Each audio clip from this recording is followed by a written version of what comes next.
Hi ಸ್ನೇಹಿತರೆ, ಇವತ್ತು ನಾವು SD, FD, PC, PSI ಮತ್ತು ಗ್ರೂಪ್ ಸಿಗೆ ಸಂಬಂಧಪಟ್ಟಂತಹ ವೆರಿ ಇಂಪಾರ್ಟೆಂಟ್ ಟಾಪಿಕನ್ನು ಇವತ್ತು ನಾವು ಅಧ್ಯಯನ ಮಾಡೋಣ. ಭಾರತದ ನೈಸರ್ಗಿಕ ವಿಪತ್ತುಗಳು ಅಂತೇಳಿ. ಭಾರತದ ನೈಸರ್ಗಿಕ ವಿಪತ್ತುಗಳು ಕರ್ನಾಟಕ ರಾಜ್ಯ ಪಠ್ಯಪುಸ್ತಕದಿಂದ 10ನೇ ತರಗತಿ ಪಠ್ಯಪುಸ್ತಕದಿಂದ ಆಯ್ದುಕೊಂಡಿರುವಂತಹ ಟಾಪಿಕ್ ಯಾವುದಂತಂದ್ರೆ ಭಾರತದ ನೈಸರ್ಗಿಕ ವಿಪತ್ತುಗಳು. ಈ ಟಾಪಿಕನ್ನು ಅಧ್ಯಯನ ಮಾಡೋಕ್ಕಿಂತ ಮುಂಚೆ ನಮ್ಮ ಚಾನಲನ್ನು ಇನ್ನೂ ಯಾರೂ ಸಬ್ಸ್ಕ್ರೈಬ್ ಮಾಡ್ಕೊಂಡಿಲ್ಲ, ದಯವಿಟ್ಟು ನಮ್ಮ ಚಾನಲನ್ನು ಸಬ್ಸ್ಕ್ರೈಬ್ ಮಾಡಿಕೊಡ್ರಿ ಅಂತ ಹೇಳ್ತಾ ಬನ್ನಿ ನಾವು ಭಾರತದ ನೈಸರ್ಗಿಕ ವಿಪತ್ತುಗಳು ಅಂಥೇಳಿ ಈ ಟಾಪಿಕ್ ಬಗ್ಗೆ ಇವತ್ತು ನಾವು ಪ್ರಶ್ನೆಗಳ ಜೊತೆಗೆ ಚರ್ಚೆಯನ್ನು ಮಾಡೋಣ. ಮೊದಲನೇ ಪ್ರಶ್ನೆ ಈ ರೀತಿ ಇದೆ: ಅತ್ಯಂತ ವಿನಾಶಕಾರಿಯಾದ ವಾಯುಗೋಳ ವಿಪತ್ತು ಅಂಥೇಳಿ. ಅತ್ಯಂತ ವಿನಾಶಕಾರಿಯಾದ ವಾಯುಗೋಳೀಯ ವಿಪತ್ತು ಯಾವುದು ಅಂಥೇಳಿ ಆಪ್ಷನ್ ನೋಡ್ರಿ. ಭೂಕಂಪ, ಜ್ವಾಲಾಮುಖಿ, ಆವರ್ತ ಮಾರುತಗಳು, ಭೂಕುಸಿತ ಅಂಥೇಳಿ. 4 ಆಪ್ಷನಲ್ಲಿ ಸರಿಯಾದ ಉತ್ತರ ಯಾವುದಾಗ್ತದೆ ರೀ? ಅತ್ಯಂತ ವಿನಾಶಕಾರಿಯಾದ ವಾಯುಗೋಳೀಯ ವಿಪತ್ತು ಯಾವುದಂತಂದರೆ ಇಲ್ಲಿ ಸರಿಯಾದ ಉತ್ತರ ಆಪ್ಷನ್ ಸಿ ಸರಿಯಾದಂಥದ್ದು. ಆವರ್ತ ಮಾರುತಗಳು ಎಂಬುದು ಸರಿಯಾದ ಉತ್ತರ. ಆವರ್ತ ಮಾರುತಗಳು. ಇಲ್ಲಿ ನೋಡ್ರಿ, ನೈಸರ್ಗಿಕ ಅನಾಹುತಗಳಿಂದಾಗುವ ವ್ಯಾಪಕ ವಿನಾಶದ ಫಲವೇ ನೈಸರ್ಗಿಕ ವಿಪತ್ತುಗಳು ಅಂತೇಳಿ. ನೈಸರ್ಗಿಕ ಅನಾಹುತಗಳಿಂದಾಗುವಂತಹ ವ್ಯಾಪಕವಾದ ವಿನಾಶದ ಫಲವೇ ಅದು ನೈಸರ್ಗಿಕ ವಿಪತ್ತುಗಳು ಅಂತ ಹೇಳಿ ಕರಿತೀವಿ. ವಿಪತ್ತುಗಳಲ್ಲಿ ನೈಸರ್ಗಿಕ ಅಥವಾ ಮಾನವ ನಿರ್ಮಿತವೆಂದು 2 ವಿಧ ಅಂಥೇಳಿ. ನೈಸರ್ಗಿಕ ಅಥವಾ ಮಾನವ ನಿರ್ಮಿತವೆಂದು 2 ವಿಧ: ಭೂಕಂಪ, ಜ್ವಾಲಾಮುಖಿ, ಸುನಾಮಿ, ಭೂಕುಸಿತ, ಹಿಮಪಾತಗಳು ಭೂ ಆಂತರಿಕ ಕ್ರಿಯೆಗಳಿಂದ ಸಂಭವಿಸುವ ನೈಸರ್ಗಿಕ ವಿಪತ್ತುಗಳಾಗಿವೆ. ಭೂಕಂಪ, ಜ್ವಾಲಾಮುಖಿ, ಸುನಾಮಿ, ಭೂಕುಸಿತ, ಹಿಮಪಾತಗಳು ಭೂ ಆಂತರಿಕ ಕ್ರಿಯೆಗಳಿಂದ ಸಂಭವಿಸುವ ನೈಸರ್ಗಿಕ ವಿಪತ್ತುಗಳಾಗಿರುವಂಥದ್ದು. ಹಾಗೆಯೇ ಆವರ್ತ ಮಾರುತ ಅಥವಾ ಸೈಕ್ಲೋನ್ ಅಂತ ಕರಿತೀವಲ್ಲ, ಆವರ್ತ ಮಾರುತ ಅಥವಾ ಸೈಕ್ಲೋನ್ ಬರಗಾಲ, ಪ್ರವಾಹ ಮತ್ತು ಸಾಂಕ್ರಾಮಿಕ ಪಿಡುಗುಗಳು ವಾಯುಗೋಳಕ್ಕೆ ಸಂಬಂಧಿಸಿದ ನೈಸರ್ಗಿಕ ನೆಕ್ಸ್ಟ್ ಪ್ರಶ್ನೆ: ಭಾರತದ ಪೂರ್ವ ಕರಾವಳಿಯು ಈ ನೈಸರ್ಗಿಕ ವಿಪತ್ತಿನಿಂದ ಹೆಚ್ಚು ತೊಂದರೆಗೊಳಗಾಗುತ್ತದೆ. ಪ್ರಶ್ನೆ ನೋಡ್ರಿ, ಭಾರತದ ಪೂರ್ವ ಕರಾವಳಿಯು ನೈಸರ್ಗಿಕ ವಿಪತ್ತಿನಿಂದ ಹೆಚ್ಚು ತೊಂದರೆಗೊಳಗಾಗುತ್ತಿರುತ್ತದೆ. ಯಾವ ಪೂರ್ವ ಕರಾವಳಿ ನೋಡ್ರಿ? ಭಾರತದ ಪೂರ್ವ ಕರಾವಳಿಯು ಈ ನೈಸರ್ಗಿಕ ವಿಪತ್ತಿನಿಂದ ಹೆಚ್ಚು ತೊಂದರೆಗೊಳಗಾಗುತ್ತದೆ. ಆಪ್ಷನ್ ನೋಡ್ರಿ: ಆವರ್ತ ಮಾರುತ, ಭೂಕಂಪ, ಜ್ವಾಲಾಮುಖಿ, ಭೂಕುಸಿತ ಅಂಥೇಳಿ. 4 ಆಪ್ಷನ್ನಲ್ಲಿ ಸರಿಯಾದ ಉತ್ತರ ಯಾವುದಾಗ್ತದೆ ನೋಡ್ರಿ? ಭಾರತದ ಪೂರ್ವ ಕರಾವಳಿಯು ಈ ನೈಸರ್ಗಿಕ ವಿಪತ್ತಿನಿಂದ ಹೆಚ್ಚು ತೊಂದರೆಗೊಳಗಾಗುತ್ತದೆ ಅಂತಂದ್ರೆ ಇಲ್ಲಿ ಸರಿಯಾದ ಉತ್ತರ ಆಪ್ಷನ್ ಎ ಸರಿಯಾದ ಉತ್ತರ. ಆಪ್ಷನ್ ಎ ಅಂತಂದ್ರೆ ಆವರ್ತ ಮಾರುತಗಳಿಂದ ಭಾರತದ ಪೂರ್ವ ಕರಾವಳಿಯು ಆವರ್ತ ಮಾರುತಗಳಿಂದ ಹೆಚ್ಚು ತೊಂದರೆಗೊಳಗಾಗುವಂಥದ್ದು ಅಂಥೇಳಿ. ಇಲ್ಲಿ ನೋಡ್ರಿ, ಭಾರತದಲ್ಲಿ ಉಷ್ಣ ವಲಯದ ಆವರ್ತ ಮಾರುತಗಳು ಬಹುವಾಗಿ ಬಂಗಾಳ ಕೊಲ್ಲಿಯಲ್ಲಿ ಸಂಭವಿಸುತ್ತವೆ. ಭಾರತದಲ್ಲಿ ಉಷ್ಣ ವಲಯದ ಆವರ್ತ ಮಾರುತಗಳು ಬಹುವಾಗಿ ಬಂಗಾಳ ಕೊಲ್ಲಿಯಲ್ಲಿ ಸಂಭವಿಸುತ್ತವೆ. ಹೀಗಾಗಿ ದೇಶದ ಪೂರ್ವ ಕರಾವಳಿಯು ವೆರಿ ಇಂಪಾರ್ಟೆಂಟ್ ನೋಡ್ರಿ. ದೇಶದ ಪೂರ್ವ ಕರಾವಳಿಯು ಆವರ್ತ ಮಾರುತ ಪೀಡಿತ ಪ್ರದೇಶವಾಗಿ ಪರಿಣಮಿಸುತ್ತದೆ. ಇದರಲ್ಲಿ ತಮಿಳುನಾಡು, ಆಂಧ್ರ ಪ್ರದೇಶ್, ಒಡಿಸ್ಸಾ, ಪಶ್ಚಿಮ ಬಂಗಾಳ ರಾಜ್ಯಗಳ ತೀರಗಳು ಸೇರಿರುವಂಥದ್ದು ಅಂಥೇಳಿ. Very important. ದೇಶದ ಪೂರ್ವ ಕರಾವಳಿಯು ಆವರ್ತ ಮಾರುತ ಪೀಡಿತ ಪ್ರದೇಶವಾಗಿ ಹೆಚ್ಚು ಪರಿಣಮಿಸುವಂಥದ್ದು ಅಂಥೇಳಿ. ನೆಕ್ಸ್ಟ್ ಪ್ರಶ್ನೆ ನೋಡ್ರಿ, ಭಾರತದಲ್ಲಿ ಉಷ್ಣ ವಲಯದ ಆವರ್ತ ಮಾರುತಗಳು ಇಲ್ಲಿ ಹೆಚ್ಚಾಗಿ ಸಂಭವಿಸುತ್ತವೆ. ಭಾರತದಲ್ಲಿ ಉಷ್ಣ ವಲಯದ ಆವರ್ತ ಮಾರುತಗಳು ಇಲ್ಲಿ ಹೆಚ್ಚಾಗಿ ಸಂಭವಿಸುತ್ತವೆ. ಆಪ್ಷನ್ ನೋಡ್ರಿ: ಬಂಗಾಳ ಕೊಲ್ಲಿ, ಅರಬ್ಬಿ ಸಮುದ್ರ, ಹಿಂದೂ ಮಹಾಸಾಗರ, ಗಂಗಾ ನದಿ ಅಂಥೇಳಿ. 4 ಆಪ್ಷನಲ್ಲಿ ಸರಿಯಾದ ಉತ್ತರ ಯಾವುದಾಗ್ತದೆ ರೀ? ಭಾರತದಲ್ಲಿ ಉಷ್ಣ ವಲಯದ ಆವರ್ತ ಮಾರುತಗಳು ಇಲ್ಲಿ ಹೆಚ್ಚಾಗಿ ಸಂಭವಿಸುತ್ತವೆ. ಭಾರತದಲ್ಲಿ ಉಷ್ಣ ವಲಯದ ಆವರ್ತ ಮಾರುತಗಳು ಹೆಚ್ಚಾಗಿ ಸಂಭವಿಸುವಂಥದ್ದು ಯಾವುದು ಎಲ್ಲಿ ಅಂತಂದ್ರೆ ಬಂಗಾಳ ಕೊಲ್ಲಿಯಲ್ಲಿ ಹೆಚ್ಚಾಗಿ ಸಂಭವಿಸುತ್ತದೆ. ಬಂಗಾಳ ಕೊಲ್ಲಿ ಸರಿಯಾದ ಉತ್ತರ. ಇಲ್ಲಿ ನೋಡ್ರಿ, ಭಾರತದಲ್ಲಿ ಉಷ್ಣ ವಲಯದ ಆವರ್ತ ಮಾರುತಗಳು ಹೆಚ್ಚಾಗಿ ಈಶಾನ್ಯ ಮಾನ್ಸೂನ್ ಮಾರುತಗಳ ಕಾಲದಲ್ಲಿ ಸಂಭವಿಸುವವು. ಅದರಲ್ಲೂ ಅಕ್ಟೋಬರ್ ಮತ್ತು ನವೆಂಬರ್ ತಿಂಗಳಲ್ಲಿ ಅವುಗಳ ತೀವ್ರತೆ ಹೆಚ್ಚು ಆಗಿರುವಂಥದ್ದು. ಅಪರೂಪಕ್ಕೊಮ್ಮೆ ಮೇ ಮತ್ತು ಜೂನ್ ತಿಂಗಳಲ್ಲಿ ಸಂಭವಿಸುತ್ತವೆ. ಭಾರತದಲ್ಲಿ ಉಷ್ಣವಲಯದ ಆವರ್ತ ಮಾರುತಗಳು ಹೆಚ್ಚಾಗಿ ಬಂಗಾಳ ಕೊಲ್ಲಿಯಲ್ಲಿ ಸಂಭವಿಸುತ್ತವೆ. ಬಂಗಾಳ ಕೊಲ್ಲಿಯಲ್ಲಿ ಹೆಚ್ಚಾಗಿ ಸಂಭವಿಸುವಂಥದ್ದು. Very very important. ಭಾರತದಲ್ಲಿ ಉಷ್ಣವಲಯದ ಆವರ್ತ ಮಾರುತಗಳ ತೀವ್ರತೆಯು ಹೆಚ್ಚಾಗಿರುವ ತಿಂಗಳು.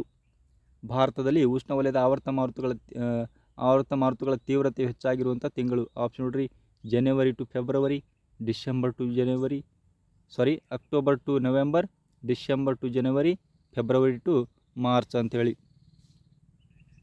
ಆಪ್ಷನ್ ನೋಡ್ರಿ, 4 ಆಪ್ಷನಲ್ಲಿ ಸರಿಯಾದ ಉತ್ತರ ಯಾವುದಾಗ್ತದೆ ರೀ? ಜನವರಿ ಟು ಫೆಬ್ರವರಿ, ಅಕ್ಟೋಬರ್ ಮತ್ತು ನವೆಂಬರ್, ಡಿಸೆಂಬರ್ ಮತ್ತು ಜನವರಿ, ಫೆಬ್ರವರಿ ಮತ್ತು ಮಾರ್ಚ್. 4 ಆಪ್ಷನಲ್ಲಿ ಸರಿಯಾದ ಉತ್ತರ ಯಾವುದು?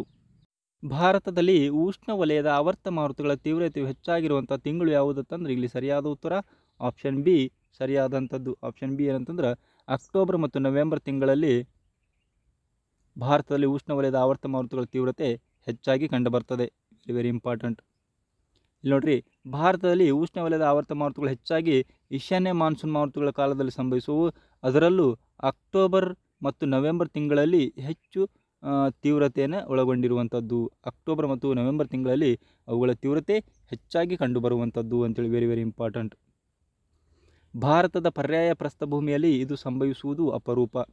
ಭಾರತದ ಪರ್ಯಾಯ ಪ್ರಸ್ಥಭೂಮಿಯಲ್ಲಿ ಇದು ಸಂಭವಿಸುವುದು ಅಪರೂಪ. ಆಪ್ಷನ್ ನೋಡ್ರಿ, ಪ್ರವಾಹಗಳು, ಸಮುದ್ರ ತೀರ ಸವೆತ, ಆವರ್ತ ಮಾರುತಗಳು, ಭೂಕಂಪನ. 4 ಆಪ್ಷನಲ್ಲಿ ಸರಿಯಾದ ಉತ್ತರ ಯಾವುದಾಗ್ತದೆ ರೀ? ಭಾರತದ ಪರ್ಯಾಯ ಪ್ರಸ್ಥಭೂಮಿಯಲ್ಲಿ ಇದು ಸಂಭವಿಸುವುದು ಅಪರೂಪ. ಭಾರತದ ಪರ್ಯಾಯ ಪ್ರಸ್ಥಭೂಮಿಯಲ್ಲಿ ಇದು ಸಂಭವಿಸುವುದು ಅಪರೂಪ ಅಂತಂದರೆ ಇಲ್ಲಿ ಸರಿಯಾದ ಉತ್ತರ ಆಪ್ಷನ್ ಡಿ ಸರಿಯಾದ ಉತ್ತರ. ಆಪ್ಷನ್ ಡಿ ಭೂಕಂಪನ ಸಂಭವಿಸುವುದು ಅಪರೂಪ. ನೋಡ್ರಿ, ನೆಕ್ಸ್ಟ್ ಪ್ರಶ್ನೆ ನೋಡ್ರಿ, ಬೆಟ್ಟ ಗುಡ್ಡಗಳಿಂದ ಕೂಡಿದ ರಾಜ್ಯಗಳಲ್ಲಿ ಆಗಾಗ್ಗೆ ಸಂಭವಿಸುವ ನೈಸರ್ಗಿಕ ವಿಪತ್ತು. ಬೆಟ್ಟ ಗುಡ್ಡಗಳಿಂದ ಕೂಡಿದ ರಾಜ್ಯಗಳಲ್ಲಿ ಆಗಾಗ್ಗೆ ಸಂಭವಿಸುವ ನೈಸರ್ಗಿಕ ವಿಪತ್ತು. ಆಪ್ಷನ್ ನೋಡ್ರಿ, ಭೂಕಂಪ, ಜ್ವಾಲಾಮುಖಿ, ಆವರ್ತ ಮಾರುತಗಳು, ಭೂಕುಸಿತ ಅಂಥೇಳಿ. 4 ಆಪ್ಷನಲ್ಲಿ ಸರಿಯಾದ ಉತ್ತರ ಯಾವುದಾಗ್ತದೆ ರೀ? ಬೆಟ್ಟ ಗುಡ್ಡಗಳಿಂದ ಕೂಡಿದ ರಾಜ್ಯಗಳಲ್ಲಿ ಆಗಾಗ್ಗೆ ಸಂಭವಿಸುವ ನೈಸರ್ಗಿಕ ಬೆಟ್ಟ ಗುಡ್ಡಗಳಿಂದ ಕೂಡಿದ ರಾಜ್ಯಗಳಲ್ಲಿ ಆಗಾಗ್ಗೆ ಸಂಭವಿಸುವ ನೈಸರ್ಗಿಕ ವಿಪತ್ತು ಯಾವುದಂತಂದ್ರೆ ಭೂಕುಸಿತ. ಸರಿಯಾದ ಉತ್ತರ ಭೂಕುಸಿತ ಕಂಡುಬರ್ತದೆ. ಭಾರತದಲ್ಲಿ ಭೂಕುಸಿತಗಳು ಬೆಟ್ಟ ಪರ್ವತಗಳು ಹೆಚ್ಚಾಗಿರುವ ರಾಜ್ಯಗಳಲ್ಲಿ ಸಂಭವಿಸುವು. ವೆರಿ ವೆರಿ ಇಂಪಾರ್ಟೆಂಟ್ ನೋಡ್ರಿ. ಭಾರತದಲ್ಲಿ ಭೂಕುಸಿತಗಳು ಬೆಟ್ಟ ಪರ್ವತಗಳು ಹೆಚ್ಚಾಗಿರುವ ರಾಜ್ಯಗಳಲ್ಲಿ ಸಂಭವಿಸುವವು. ಉದಾಹರಣೆಗೆ ಜಮ್ಮು ಮತ್ತು ಕಾಶ್ಮೀರ, ಹಿಮಾಚಲ ಪ್ರದೇಶ ಹಾಗೂ ಈಶಾನ್ಯ ರಾಜ್ಯಗಳ ಕಡೆಗೆ ಏನಂತಂದ್ರೆ ಭಾರತದಲ್ಲಿ ಭೂಕುಸಿತಗಳು ಕಂಡುಬರ್ತದೆ. ಭಾರತದ ಪಶ್ಚಿಮ ಕರಾವಳಿಯ ತೀವ್ರ ಸವೆತಕ್ಕೆ ಕಾರಣವಾಗುವ ಅಂಶ. ಭಾರತದ ಪಶ್ಚಿಮ ಕರಾವಳಿಯ ತೀವ್ರ ಸವೆತಕ್ಕೆ ಕಾರಣವಾಗುವ ಅಂಶ. ಆಪ್ಷನ್ ನೋಡಿ, ನೈಋತ್ಯ ಮಾನ್ಸೂನ್ ಮಾರುತಗಳು, ಉಷ್ಣವಲಯದ ಆವರ್ತ ಮಾರುತಗಳು, ಸುನಾಮಿ, ಅತಿಯಾದ ಮರಳು ಮತ್ತು ಕಲ್ಲು ಗಣಿಗಾರಿಕೆ ಅಂತೇಳಿ. 4 ಆಪ್ಷನಲ್ಲಿ ಸರಿಯಾದ ಉತ್ತರ ಯಾವುದಾಗ್ತದೆ ರೀ? ಭಾರತದ ಪಶ್ಚಿಮ ಕರಾವಳಿಯ ತೀವ್ರ ಸವೆತಕ್ಕೆ ಕಾರಣವಾಗುವ ಅಂಶ. ಭಾರತದ ಪಶ್ಚಿಮ ಕರಾವಳಿಯ ತೀವ್ರ ಸವೆತಕ್ಕೆ ಕಾರಣವಾಗುವ ಅಂಶ ನೈಋತ್ಯ ಮಾನ್ಸೂನ್ ಮಾರುತಗಳು ಎಂಬುದು ಸರಿಯಾದ ಉತ್ತರ. ನೈಋತ್ಯ ಮಾನ್ಸೂನ್ ಮಾರುತಗಳು ಸರಿಯಾದ ಉತ್ತರ. ಇಲ್ಲಿ ನೋಡ್ರಿ, ನೈಋತ್ಯ ಮಾನ್ಸೂನ್ ಮಾರುತಗಳು ಇವು ಭಾರತದ ಪಶ್ಚಿಮ ಕರಾವಳಿಯ ತೀವ್ರಗತಿಯಲ್ಲಿ ಸವೆಸುವುದಕ್ಕೆ ಕಾರಣವಾಗುತ್ತವೆ. ಈ ಸಂದರ್ಭದಲ್ಲಿ ಗುಜರಾತ್, ಮಹಾರಾಷ್ಟ್ರ, ಗೋವಾ, ಕರ್ನಾಟಕ, ಕೇರಳ ಮತ್ತು ತಮಿಳುನಾಡಿನ ತೀರಗಳು ಹೆಚ್ಚು ಸವೆತಕ್ಕೆ ಒಳಗಾಗುವಂಥದ್ದು. ನೈಋತ್ಯ ಮಾನ್ಸೂನ್ ಮಾರುತಗಳು ಇವು ಭಾರತದ ಪಶ್ಚಿಮ ಕರಾವಳಿಯ ತೀವ್ರಗತಿಯಲ್ಲಿ ಸವೆಸುವುದಕ್ಕೆ ಕಾರಣವಾಗುತ್ತವೆ ಅಂಥೇಳಿ ನಾವು ಪ್ರಮುಖವಾಗಿ ಅಧ್ಯಯನ ಮಾಡ್ತೀವಿ. ಈ ಕೆಳಗಿನವುಗಳಲ್ಲಿ ಸಮುದ್ರ ತೀರದ ಸವೆತಕ್ಕೆ ಕಾರಣವಾಗುವ ಮಾನವ ಕೃತ್ಯ ಯಾವುದು? ಈ ಕೆಳಗಿನವುಗಳಲ್ಲಿ ಸಮುದ್ರ ತೀರದ ಸವೆತಕ್ಕೆ ಕಾರಣವಾಗುವ ಮಾನವ ಕೃತ್ಯ. ಆಪ್ಷನ್ ನೋಡ್ರಿ, ನೈಋತ್ಯ ಮಾನ್ಸೂನ್ ಮಾರುತಗಳು, ಉಷ್ಣವಲಯದ ಆವರ್ತ ಮಾರುತಗಳು, ಸುನಾಮಿ, ಅತಿಯಾದ ಮರಳು ಮತ್ತು ಕಲ್ಲು ಗಣಿಗಾರಿಕೆ. ಈ 4 ಆಪ್ಷನಲ್ಲಿ ಸರಿಯಾದ ಉತ್ತರ ಏನಂತಂದ್ರೆ ಈ ಕೆಳಗಿನವುಗಳಲ್ಲಿ ಸಮುದ್ರ ತೀರದ ಸವೆತಕ್ಕೆ ಕಾರಣವಾಗುವಂತಹ ಮಾನವ ಕೃತ್ಯ ಯಾವುದಂತಂದ್ರೆ ಇಲ್ಲಿ ಆಪ್ಷನ್ ಡಿ ಸರಿಯಾದ ಉತ್ತರ. ಆಪ್ಷನ್ ಡಿ ಸರಿಯಾದ ಉತ್ತರ, ಅತಿಯಾದ ಮರಳು ಮತ್ತು ಕಲ್ಲು ಗಣಿಗಾರಿಕೆ. ಸಮುದ್ರ ತಳದಲ್ಲಿ ಸಂಭವಿಸುವ ಭೂಕಂಪನದಿಂದಾಗುವ ದೈತ್ಯಾಕಾರದ ಅಲೆಗಳಿಗೆ ಸುನಾಮಿ ಎನ್ನುವರು. ಸಮುದ್ರದ ತಳದಲ್ಲಿ ಸಂಭವಿಸುವ ಭೂಕಂಪನದಿಂದಾಗುವ ದೈತ್ಯಾಕಾರದ ಅಲೆಗಳಿಗೆ ನಾವು ಸುನಾಮಿ ಅಂತ ಕರಿತೀವಿ. ಇವು ಭಾರತದ ತೀರಗಳ ಸವೆತಕ್ಕೆ ಕಾರಣವಾಗುವವು. ಅದರಲ್ಲೂ ವಿಶೇಷವಾಗಿ ಪೂರ್ವ ಕರಾವಳಿ ಮತ್ತು ಅಂಡಮಾನ್ ನಿಕೋಬಾರ್ ದ್ವೀಪಗಳ ಕರಾವಳಿಗಳ ಕೊರೆತದಲ್ಲಿ ಹೆಚ್ಚು ಪರಿಣಾಮ ಬೀರುವಂಥದ್ದು ಅಂಥೇಳಿ. ಇನ್ನು ಮಾನವನ ಕೆಲವು ಕೃತ್ಯಗಳು ಸಹ ಸಮುದ್ರ ತೀರಗಳ ಕೊರೆತಕ್ಕೆ ಕಾರಣವಾಗುತ್ತವೆ. ಉದಾಹರಣೆಗೆ ಮಿತಿ ಮೀರಿದ ಮರಳು ಮತ್ತು ಕಲ್ಲು ಗಣಿಗಾರಿಕೆ ಅಂತ. ವೆರಿ ವೆರಿ ಇಂಪಾರ್ಟೆಂಟ್ ನೋಡ್ರಿ. ಮಿತಿ ಮೀರಿದ ಮರಳು ಮತ್ತು ಕಲ್ಲು ಗಣಿಗಾರಿಕೆ, ಅಲೆ ತಡೆಗಳ ನಿರ್ಮಾಣ ಮೊದಲಾದ ಏನಂತಂದ್ರೆ ಕಾರಣಗಳಿಂದ ಮಾನವ ಕೆಲವು ಕೃತ್ಯಗಳು ಏನಂತಂದ್ರೆ ಸಮುದ್ರ ತೀರಗಳ ಕೊರೆತಕ್ಕೆ ಕಾರಣವಾಗ್ತವೆ ಅಂತ ಹೇಳೋದ್ರ ಮಾಡ್ತೀವಿ. ಸಮುದ್ರ ಕೊರೆತವು ಒಂದು ನೈಸರ್ಗಿಕ ವಿಪತ್ತು. ಇದರ ಮುಖ್ಯ ಪರಿಣಾಮಗಳಂತಂದ್ರೆ ಕರಾವಳಿ ಪ್ರದೇಶದ ಕಟ್ಟಡ ಮತ್ತು ಮರಗಳು ಕೊಚ್ಚಿ ಹೋಗುವುದು, ಕರಾವಳಿ ರಸ್ತೆ ಮತ್ತು ರೈಲು ಮಾರ್ಗಗಳಿಗೆ ಧಕ್ಕೆ ಉಂಟಾಗುವಂಥದ್ದು, ಹೆಚ್ಚು ಕಾಲ ಕರಾವಳಿ ನೀರು ತುಂಬಿಕೊಳ್ಳುವುದರಿಂದ ಅಲ್ಲಿನ ಜನರಿಗೆ ಪುನರ್ವಸತಿ ಕಲ್ಪಿಸುವ ಸಮಸ್ಯೆ ಉಂಟಾಗುವಂಥದ್ದು ಅಂತೇಳಿ ನಾವು ಅದನ್ನು ಮಾಡ್ತೀವಿ. ಇನ್ನು ಸಮುದ್ರದ ತಡೆಗಟ್ಟು ಅಂತೇಳಿ ಸಮುದ್ರ ತಡೆಗಟ್ಟು ದೊಡ್ಡ ಗಾತ್ರದ ಕಲ್ಲಿನ ದಿಂಡು ಅಥವಾ ಕಾಂಕ್ರೀಟ್ ದಿಮ್ಮಿಗಳನ್ನು ಸಮುದ್ರ ತೀರಕ್ಕೆ ಸಮಕೋನದಲ್ಲಿ ರಾಶಿ ಹಾಕಿದ್ದು ತೀರದ ಸವೆತವನ್ನು ನಿಯಂತ್ರಿಸಲಾಗುವುದು.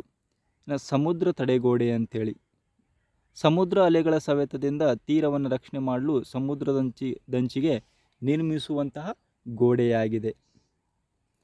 ಭಾರತದಲ್ಲಿ ಇಲ್ಲಿಯವರೆಗೆ ಸಂಭವಿಸುವ ಬಹುತೇಕ ಭೂಕಂಪನಗಳಿಗೆ ಮುಖ್ಯ ಕಾರಣ ಭಾರತದಲ್ಲಿ ಇಲ್ಲಿಯವರೆಗೆ ಸಂಭವಿಸಿರುವ ಬಹುತೇಕ ಭೂಕಂಪನಗಳಿಗೆ ಮುಖ್ಯ ಕಾರಣ ಜಲಾಶಯಗಳ ನೀರಿನ ಭಾಗ, ಅಂತರ್ಗುಹೆ ಮೇಲ್ಛಾವಣಿಯ ಕುಸಿತ, ಭೂಫಲಕಗಳ ಚಲನೆ, ಶಿಲಾಸ್ತರಗಳ ಭಂಗ ಮತ್ತು ಮಡಿಕೆ ಅಂಥೇಳಿ. 4 ಆಪ್ಷನಲ್ಲಿ ಸರಿಯಾದ ಉತ್ತರ ಯಾವುದಾಗ್ತದೆ ರೀ? ಭಾರತದಲ್ಲಿ ಇಲ್ಲಿಯವರೆಗೆ ಸಂಭವಿಸಿರುವ ಬಹುತೇಕ ಭೂಕಂಪನಗಳ ಮುಖ್ಯ ಕಾರಣ ಭೂಫಲಕಗಳ ಚಲನೆ ಅಂತೇಳಿ ಸರಿಯಾದ ಉತ್ತರ. ಭೂಫಲಕಗಳ ಚಲನೆ. ಇಲ್ಲಿ ನೋಡ್ರಿ, ಭೂಚಿಪ್ಪಿನಲ್ಲಾಗುವಂತಹ ರಭಸವಾದ ಕಂಪನವನ್ನು ಭೂಕಂಪವೆನ್ನುವರು. ನೈಸರ್ಗಿಕ ವಿಪತ್ತುಗಳಲ್ಲಿ ಒಂದಾಗಿದೆ. ಭೂಚಿಪ್ಪಿನಲ್ಲಾಗುವ ರಭಸವಾದ ಕಂಪನವನ್ನು ಭೂಕಂಪನವೆನ್ನುವರು. ಭೂಕಂಪಗಳು ಭೂಫಲಕಗಳ ಚಲನೆಯಿಂದ ಜ್ವಾಲಾಮುಖಿ, ಶಿಲಾಸ್ತರಗಳ ಭಂಗ ಮತ್ತು ಮಡಿಕೆ, ಭೂಕುಸಿತ, ಅಂತರ್ಗುಹೆ ಮೇಲ್ಛಾವಣಿಯ ಕುಸಿತ, ಮಾನವ ನಿರ್ಮಿತ ಜಲಾಶಯಗಳ ನೀರಿನ ಭಾರ ಮೊದಲಾದ ಕಾರಣಗಳಿಂದ ಸಂಭವಿಸುವಂಥದ್ದು. ಭಾರತದಲ್ಲಿ ಈವರೆಗೆ ಸಂಭವಿಸಿರುವ ಭೂಕಂಪನಗಳಲ್ಲಿ ಬಹಳಷ್ಟು ಭೂಫಲಕಗಳ ಚಲನೆಯಿಂದ ಸಂಭವಿಸಿರುವಂಥದ್ದು. ವೆರಿ ವೆರಿ ಇಂಪಾರ್ಟೆಂಟ್ ನೋಡ್ರಿ. ಭಾರತದಲ್ಲಿ ಈವರೆಗೆ ಸಂಭವಿಸಿರುವ ಭೂಕಂಪನಗಳಲ್ಲಿ ಬಹಳಷ್ಟು ಭೂಫಲಕಗಳ ಚಲನೆಯಿಂದ ಸಂಭವಿಸಿರುವಂಥದ್ದು ಅಂಥೇಳಿ. ಇತ್ತೀಚೆಗೆ ಈ ವಲಯವನ್ನು ಕನಿಷ್ಠ ಭೂಕಂಪ ತೀವ್ರತೆಯ ವಲಯ ಎಂದು ಗುರುತಿಸಲಾಗಿದೆ. ಇತ್ತೀಚೆಗೆ ಈ ವಲಯವನ್ನು ಕನಿಷ್ಠ ಭೂಕಂಪ ತೀವ್ರತೆಯ ವಲಯ ಎಂದು ಗುರುತಿಸಲಾಗಿದೆ. ಆಪ್ಷನ್ ನೋಡ್ರಿ, ಹಿಮಾಲಯ ವಲಯ, ಸಿಂಧೂ ಗಂಗಾ ವಲಯ, ಪರ್ಯಾಯ ದ್ವೀಪ ವಲಯ, ಈಶಾನ್ಯ ರಾಜ್ಯ ವಲಯ ಅಂತೇಳಿ. 4 ಆಪ್ಷನಲ್ಲಿ ಸರಿಯಾದ ಉತ್ತರ ಯಾವುದಾಗ್ತದೆ ರೀ? ಇತ್ತೀಚೆಗೆ ಈ ವಲಯವನ್ನು ಕನಿಷ್ಠ ಭೂಕಂಪ ತೀವ್ರತೆಯ ವಲಯ ಎಂದು ಗುರುತಿಸಲಾಗಿದೆ. ಇಲ್ಲಿ ಸರಿಯಾದ ಉತ್ತರ ಆಪ್ಷನ್ ಸಿ ಸರಿಯಾದ ಉತ್ತರ. ಆಪ್ಷನ್ ಸಿ ಯಾವುದಂತಂದ್ರೆ ಪರ್ಯಾಯ ದ್ವೀಪ ವಲಯ ಸರಿಯಾದ ಉತ್ತರ. ಇಲ್ಲಿ ನೋಡ್ರಿ, ಪರ್ಯಾಯ ದ್ವೀಪ ವಲಯ ಇದು ಲಕ್ಷದ್ವೀಪ ಮತ್ತು ಅಂಡಮಾನ್ ಮತ್ತು ನಿಕೋಬಾರ್ ದ್ವೀಪಗಳು ಹಾಗೂ ಕಚ್ ಪ್ರದೇಶಗಳನ್ನು ಒಳಗೊಂಡಿರುವಂಥದ್ದು ಅಂತೇಳಿ. ಪರ್ಯಾಯ ದ್ವೀಪ ವಲಯ ಇದು ಲಕ್ಷದ್ವೀಪ, ಅಂಡಮಾನ್ ಮತ್ತು ನಿಕೋಬಾರ್ ದ್ವೀಪಗಳನ್ನು ಹಾಗೂ ಕಚ್ ಪ್ರದೇಶಗಳನ್ನು ಒಳಗೊಂಡಿರುವಂಥದ್ದು. ಭಾರತದ ಪರ್ಯಾಯ ದ್ವೀಪವೆಂದಲೂ ಕೂಡ ಕರೆಯಲಾಗ್ತದೆ. ಅಚಲವಾದ ಭೂಭಾಗವೆಂದು ಪರಿಗಣಿಸಲಾಗಿರುವಂಥದ್ದು. ಈ ವಲಯದಲ್ಲಿ ಭೂಕಂಪಗಳು ಸಂಭವಿಸುವುದು ಕಡಿಮೆ. ಹೀಗಾಗಿ ಇತ್ತೀಚೆಗೆ ಈ ವಲಯವನ್ನು ಕನಿಷ್ಠ ಭೂಕಂಪ ತೀವ್ರತೆಯ ವಲಯವೆಂದು ಪರಿಗಣಿಸಲಾಗಿದೆ. ಕನಿಷ್ಠ ಭೂಕಂಪ ತೀವ್ರತೆಯ ವಲಯವೆಂದು ಪರಿಗಣಿಸಲಾಗಿದೆ. Very very important. ಭೂಚಿಪ್ಪಿನಲ್ಲಾಗುವ ರಭಸವಾದ ಕಂಪನವನ್ನು ಹೀಗೆ ಕರೆಯುವರು. ಭೂಚಿಪ್ಪಿನಲ್ಲಾಗುವ ರಭಸವಾದ ಕಂಪನವನ್ನು ಹೀಗೆ ಕರೆಯುವರು. ಆಪ್ಷನ್ ನೋಡ್ರಿ, ಭೂಕುಸಿತ, ಭೂಕಂಪನ, ಪ್ರವಾಹ, ಸುನಾಮಿ ಅಂತೇಳಿ. 4 ಆಪ್ಷನಲ್ಲಿ ಸರಿಯಾದ ಉತ್ತರ ಭೂಚಿಪ್ಪಿನಲ್ಲಾಗುವ ರಭಸವಾದ ಕಂಪನವನ್ನು ಭೂಕಂಪನ ಅಂಥೇಳಿ ಕರೆಯಲಾಗ್ತದೆ. ಯಾವುದು? ಭೂಕಂಪನ. ಭೂಚಿಪ್ಪಿನಲ್ಲಾಗುವ ರಭಸವಾದ ಕಂಪನವನ್ನು ಭೂಕಂಪವೆನ್ನುವರು. Very very important. ಭೂಚಿಪ್ಪಿನಲ್ಲಾಗುವ ರಭಸವಾದ ಕಂಪನವನ್ನು ಭೂಕಂಪನವೆನ್ನುವರು. ಸಮುದ್ರದ ತಳದಲ್ಲಿ ಸಂಭವಿಸುವ ಭೂಕಂಪನದಿಂದ ಉಂಟಾಗುವ ದೈತ್ಯಾಕಾರದ ಅಲೆಗಳು. ಸಮುದ್ರದ ತಳದಲ್ಲಿ ಸಂಭವಿಸುವ ಭೂಕಂಪನದಿಂದ ಉಂಟಾಗುವ ದೈತ್ಯಾಕಾರದ ಅಲೆಗಳು. ಆಪ್ಷನ್ ನೋಡ್ರಿ, ಸುನಾಮಿ, ಉಬ್ಬರವಿಳಿತ, ಕಡಲ್ಕೊರೆತ, ಪ್ರವಾಹ ಅಂತೇಳಿ. 4 ಆಪ್ಷನಲ್ಲಿ ಸರಿಯಾದ ಉತ್ತರ ಯಾವುದಾಗ್ತದೆ ರೀ? ಸಮುದ್ರ ತಳದಲ್ಲಿ ಸಂಭವಿಸುವ ಭೂಕಂಪನದಿಂದ ಉಂಟಾಗುವ ದೈತ್ಯಾಕಾರದ ಅಲೆಗಳಿಗೆ ಸುನಾಮಿ ಎನ್ನುವರು. ಸರಿಯಾದ ಉತ್ತರ ಸುನಾಮಿ. ಸಮುದ್ರದ ತಳದಲ್ಲಿ ಸಂಭವಿಸುವ ಭೂಕಂಪನದಿಂದ ಆಗುವ ದೈತ್ಯಾಕಾರದ ಅಲೆಗಳಿಗೆ ಸುನಾಮಿ ಎನ್ನುವರು. ಇವು ಭಾರತದ ತೀರಗಳ ಸವೆತಕ್ಕೆ ಕಾರಣವಾಗುವಂಥದ್ದು. ಸಮುದ್ರದ ತಳದಲ್ಲಿ ಸಂಭವಿಸುವಂಥ ಭೂಕಂಪನದಿಂದ ಆಗುವ ದೈತ್ಯಾಕಾರದ ಅಲೆಗಳಿಗೆ ಸುನಾಮಿ ಅಂತೇಳಿ ಕರಿತೀವಿ. ಇವು ಭಾರತ ತೀರಗಳ ಸವೆತಕ್ಕೆ ಕಾರಣವಾಗುತ್ತವೆ. ವಿಶೇಷವಾಗಿ ಪೂರ್ವ ಕರಾವಳಿ ಮತ್ತು ಅಂಡಮಾನ್ ನಿಕೋಬಾರ್ ದ್ವೀಪಗಳ ಕರಾವಳಿಗಳ ಕೊರೆತದಲ್ಲಿ ಹೆಚ್ಚು ಪರಿಣಾಮವನ್ನು ಬೀರುವಂಥದ್ದು. ನೆಕ್ಸ್ಟ್ ಪ್ರಶ್ನೆ ನೋಡ್ರಿ, ಪರ್ಯಾಯ ದ್ವೀಪ ವಲಯವು ಈ ಭೂಕಂಪದ ವಲಯಕ್ಕೆ ಸೇರುತ್ತದೆ. ಪರ್ಯಾಯ ದ್ವೀಪ ವಲಯವು ಈ ಭೂಕಂಪ ವಲಯಕ್ಕೆ ಸೇರುತ್ತದೆ. ಆಪ್ಷನ್ ನೋಡ್ರಿ, ಕನಿಷ್ಠ ಭೂಕಂಪ ತೀವ್ರತೆಯ ವಲಯ, ಮಧ್ಯಮ ತೀವ್ರತೆಯುಳ್ಳ ಭೂಕಂಪನ ವಲಯ, ಹೆಚ್ಚು ತೀವ್ರತೆಯುಳ್ಳ ಭೂಕಂಪನ ವಲಯ, ಭೂಕಂಪರಹಿತ ವಲಯ.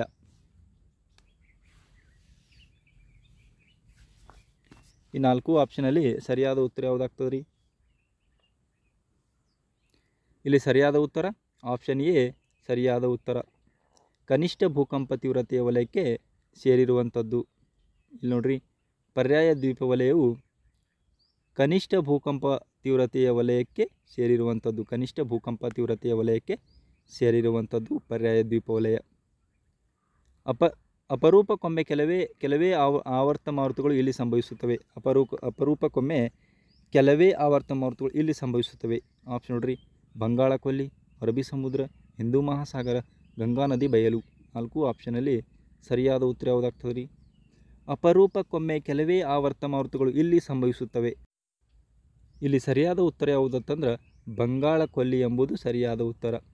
ಅಪರೂಪಕ್ಕೊಮ್ಮೆ ಕೆಲವೇ ಆವರ್ತ ಮಾರುತಗಳು ಇಲ್ಲಿ ಸಂಭವಿಸುತ್ತವೆ ಬಂಗಾಳ ಕೊಲ್ಲಿಯಲ್ಲಿ.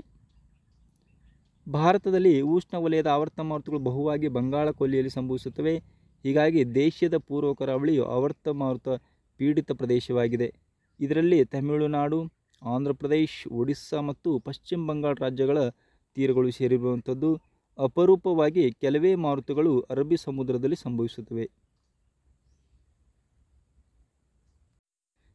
ಇಲ್ಲಿ ಸರಿಯಾದ ಉತ್ತರ ಏನಂತಂದ್ರೆ ಅಪರೂಪಕ್ಕೊಮ್ಮೆ ಕೆಲವೇ ಆವರ್ತ ಮಾರುತಗಳು ಎಲ್ಲಿ ಸಂಭವಿಸುತ್ತವೆ ಅಂತಂದ್ರೆ ಅರಬ್ಬಿ ಸಮುದ್ರದಲ್ಲಿ ಸಂಭವಿಸುತ್ತವೆ. ಅಪರೂಪವಾಗಿ ಕೆಲವೇ ಆವರ್ತ ಮಾರುತಗಳು ಅರಬ್ಬಿ ಸಮುದ್ರದಲ್ಲಿ ಸಂಭವಿಸುವಂಥದ್ದು ವೆರಿ ವೆರಿ ಇಂಪಾರ್ಟೆಂಟ್. ಭಾರತದಲ್ಲಿ ಉಷ್ಣವಲಯದ ಆವರ್ತ ಮಾರುತಗಳು ಬಹುವಾಗಿ ಎಲ್ಲಿ ಅಂತಂದ್ರೆ ಬಂಗಾಳ ಕೊಲ್ಲಿಯಲ್ಲಿ ಸಂಭವಿಸುವಂಥದ್ದು. ಬಂಗಾಳ ಕೊಲ್ಲಿಯಲ್ಲಿ ನದಿ ಪ್ರವಾಹಗಳು ಉಂಟಾಗಲು ಇದು ಪ್ರಮುಖವಾಗಿ ಕಾರಣವಾಗಿದೆ. ನದಿ ಪಾತ್ರದಲ್ಲಿ ಹೂಳು ತುಂಬುವಿಕೆ, ಅಧಿಕ ಉಷ್ಣಾಂಶ, ಗಣಿಗಾರಿಕೆ, ಜ್ವಾಲಾಮುಖಿ ಅಂಥೇಳಿ 4 ಆಪ್ಷನಲ್ಲಿ ಸರಿಯಾದ ಉತ್ತರ ಯಾವುದಾಗ್ತದೆ ರೀ? ನದಿ ಪ್ರವಾಹಗಳು ಉಂಟಾಗಲು ಇದು ಪ್ರಮುಖವಾಗಿ ಕಾರಣವಾಗಿದೆ ಅಂತಂದರೆ ಇಲ್ಲಿ ಸರಿಯಾದ ಉತ್ತರ ನದಿ ಪಾತ್ರದಲ್ಲಿ ಹೂಳು ತುಂಬುವಿಕೆ ಸರಿಯಾದ ಉತ್ತರ. ಪ್ರವಾಹಗಳು ನೈಸರ್ಗಿಕ ಪರಿಸ್ಥಿತಿಯಿಂದ ಮಾತ್ರವಲ್ಲ, ಮಾನವ ಕೃತ್ಯಗಳಿಂದಲೂ ಸಂಭವಿಸುವಂಥದ್ದು. ನೈಸರ್ಗಿಕ ಪರಿಸ್ಥಿತಿಗಳಲ್ಲಿ ಅತ್ಯಧಿಕ ಮಳೆ, ಹಿಮ ಕರಗುವಿಕೆ, ಆವರ್ತ ಮಾರುತ, ಮೇಘಸ್ಫೋಟ, ನದಿ ಸರಾಗವಾಗಿ ಹರಿಯಲಾರದಷ್ಟು ಅಡಚಣೆ, ನದಿ ಪಾತ್ರದಲ್ಲಿ ಹೂಳು ತುಂಬುವಿಕೆ ಅಂಥೇಳಿ ಇತ್ಯಾದಿಗಳಿಂದ ಏನಾಗ್ತದೆ ಅಂದ್ರೆ ಪ್ರವಾಹಗಳು ಸಂಭವಿಸುತ್ತವೆ ಅಂಥೇಳಿ ನಾವು ಅಧ್ಯಯನ ಮಾಡ್ತೀವಿ. ಮಾನವ ಕೃತ್ಯಗಳಲ್ಲಿ ಅರಣ್ಯನಾಶ, ಅವೈಜ್ಞಾನಿಕ ನೀರಾವರಿ ವ್ಯವಸ್ಥೆ, ಕೃಷಿ ಪದ್ಧತಿ, ಒಡ್ಡು ಮತ್ತು ಅಣೆಕಟ್ಟುಗಳನ್ನು ಒಡೆದು ಹೋಗುವುದರಿಂದ ಮತ್ತು ಶೀಘ್ರಗತಿಯ ನಗರೀಕರಣದಿಂದ ಏನಂತಂದ್ರೆ ಈ ಪ್ರವಾಹಗಳು ಸಂಭವಿಸುವಂಥದ್ದು ಅಂತ ಹೇಳೋದ್ರ ಮಾಡ್ತೀವಿ. ಆತ್ಮೀಯ ಸ್ನೇಹಿತರೆ, ಆತ್ಮೀಯ ಪ್ರಿಯ ವಿದ್ಯಾರ್ಥಿಗಳೇ, ಇಲ್ಲಿಯವರೆಗೆ ಈ ವಿಡಿಯೋ ನಿಮಗೆ ಇಷ್ಟವಾಗಿದ್ದರೆ ಲೈಕ್ ಮಾಡಿ ಮತ್ತು If you like the video, please click on the like button, write a comment, and subscribe to my channel.